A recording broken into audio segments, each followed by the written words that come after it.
So recently I had the opportunity to play Final Fantasy XVI. Released by Square Enix on June 22nd, 2023 for the PlayStation 5, this game would become the 16th mainline installment in the legendary JRPG series. Heavily inspired by Game of Thrones, the narrative was a departure from modern Final Fantasy games by returning to a more medieval-style world, with placing a huge emphasis on its political themes and complex world to help craft a compelling and engaging story. The gameplay, on the other hand, was definitely a challenge for Square Enix, as they attempted to beat out 15 by maximizing the amount of people they could piss off. And they definitely succeeded in doing so by moving the series towards a more action-focused combat system that, although had many flaws, was really fun for the most part. However, these drastic changes to the series did not go over well with the fanbase, as 16 managed to continue the trend every installment goes through of people criticizing it for not being a true Final Fantasy, and then blaming Nomura for some reason. I swear this happens every time a new Final Fantasy comes out. But yeah, being that I've never had a single bad video game take in my life, I thought it would be a great idea to add more flames to the fires of Valisthea and share my thoughts and feelings on Final Fantasy XVI. So, let's go! So Final Fantasy XVI takes place in the realm of Valisthea, a land that has been plagued by the blight, which has forced kingdoms to fight over a finite amount of untainted resources, including the primary source of the world's magic, which are these 5 giant crystals. Can't miss them. It tells the story of Clive Rosfield, who acts as a shield for his brother Joshua, who is a dominant of the Phoenix. Dominants are special humans who have the ability to transform into godlike entities called Eikons. I really hope this is all making sense. Stay with me, y'all. However, while taking a nice little family vacation to Phoenix Gate, things don't go that swimmingly for our heroes. Having got a lot, I don't need a lot, coffee's only a thought. Living in the sunlight, loving in the moonlight, having a wonderful time.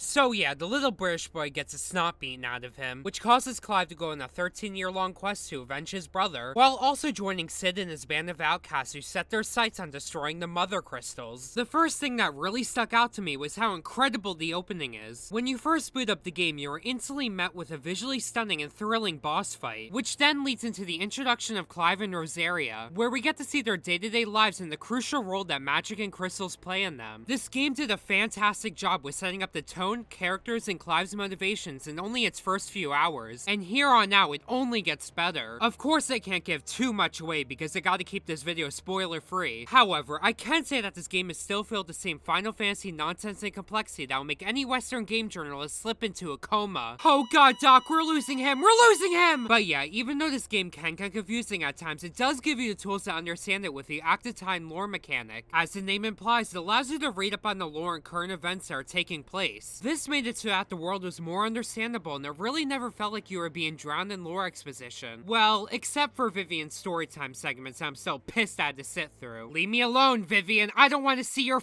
map! Also, can I just say how stunning this game looks? Like, it's actually surprising how my PlayStation is still working with how incredibly detailed and thrilling each Eikon battle is, and just every scene in general. There was so much detail put into every scene to help craft such a memorable experience. And accompanied by its amazing soundtrack, there are so many moments that are just jaw-dropping. But although I really did enjoy the story as a whole, there's no denying that there are issues with it. One that I found was that there were noticeable pacing issues throughout the story. Like how in one segment you're fist-fighting a god and right after you're doing minimum wage work for some random side character. These were such dramatic changes in pace that although it did not hinder the overall story that much, it was definitely noticeable. But I guess the major problem that I had definitely were the side characters. So Final Fantasy XVI is sort of weird with how it handles its side characters, being that it ditches the party format that was present in older games. I found that this really did have an impact on the characters as it put a lot less emphasis on their stories and development. Jill was one of these characters who I felt suffered the most from this. Her main arc was just about some random guy who did bad things to her, and after it was over, it felt like she was just cast aside for the rest of the story. However, that's not to say that she was a terrible character. In fact, even with these setbacks, we did get a great cast in this game. Sid was one of my favorites as he was cool, charismatic, and I loved his banter with Clive. Pretty as you are, you're not my type.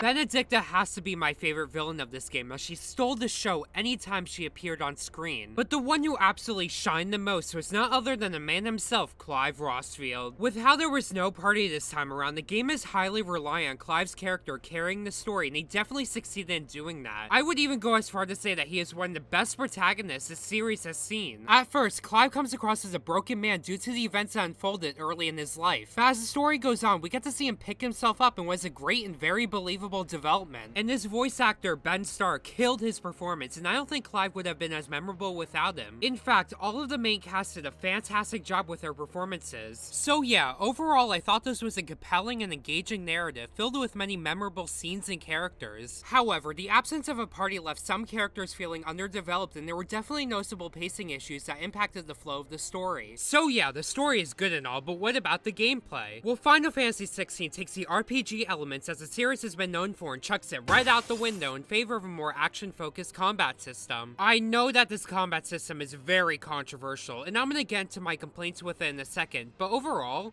I thought it was pretty good. The combat is very flashy and action-packed, and there were a ton of fights that were both fun and challenging. It's also incredibly welcoming to newcomers, as it gives gameplay modifiers to those who are just here to experience the story. But yeah, let's break down the combat system so y'all know what you're doing so you don't get your ass beat out of nowhere. Ah, what the hell? So like I've said before, there is no party this time around. There are characters that will accompany you from time to time, but they're mostly just there to provide some good old love and support. The only character that you can kind of control is Torgal, who although is a very good boy, is completely useless except for certain parts.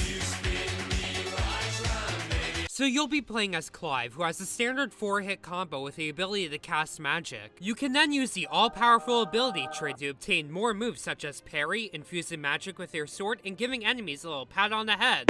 Throughout the game, you'll also acquire Eikons, which was definitely my favorite part of the combat system. You are able to equip up to 3 Eikons, with each carrying 2 equipable moves. Each Eikon brought a different playstyle to the table, and it was really fun to mix and match them and constantly change them on the fly. Then there is the limit break, where Clive sets himself on fire and starts beating his enemies to a bloody pulp. I really enjoyed this mechanic, as it was a nice way to shake up the battles. And with how easily the gauge filled up, I never felt like I had to save it for a tough boss and I could use it anytime I felt like. Alright, so if everything I said sounded really complicated, trust me, it's not. The combat of 16 is surprisingly simple, and with how each mechanic is slowly given to you over the course of the game, it never felt overwhelming. However, even though I really did enjoy the mechanics of 16, there were also problems I had with it. One of the main ones being how underdeveloped the RPG mechanics were. One thing I've always loved about the Final Fantasy series is the amount of customizability that came with building up your party. Yes, you're able to change icons, but I felt there was only so much I could do with that. Most of the armor and weapons you equip provided very little to no changes to Clive's gameplay, which is a shame because if you take 7 Remake for instance, depending on what sword you equip gave you different abilities that drastically changed the gameplay. I really wish 16 had me hunting for each weapon and constantly filling me with dread that if I didn't build my character correctly, God was going to descend from the heavens and beat me with a spoon. Because that's really what a Final Fantasy game is supposed to be about. But even if you ignore all that, I still felt like the game was missing a strategic angle to its battles. Unlike its predecessor, 16 is missing a lot of its famous RPG elements such as elemental weaknesses, buffs and debuffs, and status ailments. Because of these missing elements, I felt as though some of the battles just turned into mindless button mashing until you got carpal tunnel. And I felt like this problem was only made worse with how poorly designed some of the basic enemies were. A lot of the basic enemies were just really boring, as they mostly felt the same and could be easily wiped out just by glaring at them. I'm thinking back to 7 Remake again, as you can probably tell I really liked that game, but they had enemies that turn you into frogs or ghosts they had to force feed potions in order to damage them. They were annoying as hell to get through, but provided so much variety to the enemies that kept every battle unique and interesting. I don't know, I guess I just wish that each battle forced me to approach it in a different way depending on which enemy was thrown at me. I feel like this could have been fixed a little with something as basic as elemental weaknesses, as it would have provided more strategy to the game. Like for instance, I should not be able to defeat a big ball of fire with more fire. Like the math ain't mathing with this one square. However, even with these problems, I want to make it clear that this game is not unplayable. For the most part, I had a blast with the combat system, especially when it came to its boss battles. I just wanted to point out areas where I felt like improvement was needed. But we're not done yet, because we haven't even mentioned my favorite parts of 16, which are the icon battles. So throughout the game, there will be certain sections where you take over icons and use them in battle. The first couple fights are kinda slow and wonky with its controls, but as you progress, you'll acquire more abilities that will make each fight better than the last. These were honestly the highlight of the game, as each fight was thrilling and visually stunning. My only complaint being that there weren't enough of them. So yeah, overall I really did enjoy the combat of Final Fantasy XVI, as the Eikons were really fun to mess around with and it contains so many thrilling boss fights. However, it can't be ignored that it's held back by its poor enemy designs and underdeveloped RPG elements that cause certain sections to become stale and repetitive. Alright, so now that we've established that Final Fantasy XVI is an unplayable mess, I also wanted to take some time to talk about the world design. So Final Fantasy XVI is divided up into vast open areas that you'll be spending a good amount of time in. All of these areas were stunning, as there was so much detail put into them, and I even found myself taking time throughout my adventure just to soak it all in.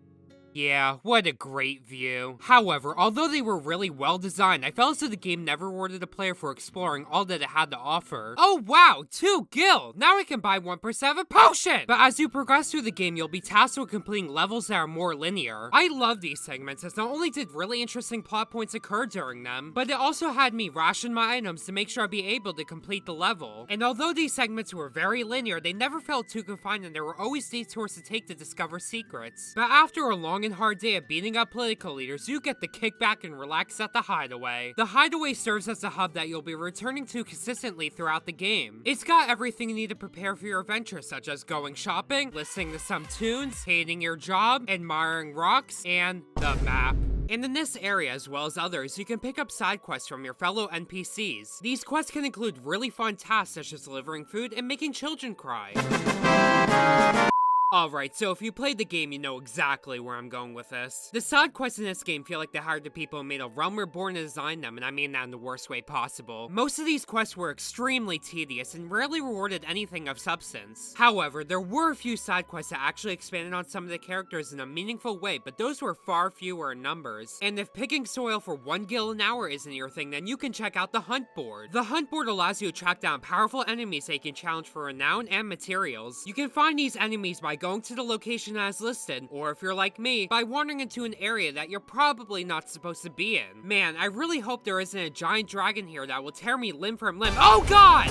Although most of these bosses are ones I've already fought, I still really enjoyed battling a more challenging version of them. But if those battles end up being too easy for you, then you can head over to your local boulder for even more challenges. The Aerate Stone, located in the Hideaway, allows you to try out different game modes to test out your abilities. First you have the Training Ground, which I opened up once for footage and never touched again. Then there is Stage Replay, which as the name implies, allows you to replay stages that you've already completed. You also have Arcade Mode, which is basically the same thing, but you get a nice little score telling you that you suck. And finally, my personal favorite, the Chronolith Trials, which are a set of time trials where you have to fight waves of enemies with nothing but a single icon that is given to you. I really enjoyed these trials as it was very challenging and a nice way to test out your skills. And of course, as I'm about to finish this video, 2 new DLCs have been announced for 16. Echoes of the Fallen, which is out right now, and the Rising Tide, which comes out next spring. Echoes of the Fallen introduces a new location called the Sage Spire, where you can traverse from room to room and take on new challenges. I can't really comment on this as I've not had time to play Echoes of the Fallen myself, but hey, if you can manage to spare 25 bucks in this economy, then go nuts, I guess. Alright, so now that we've gotten through all of that, the final question remains: should you play Final Fantasy XVI?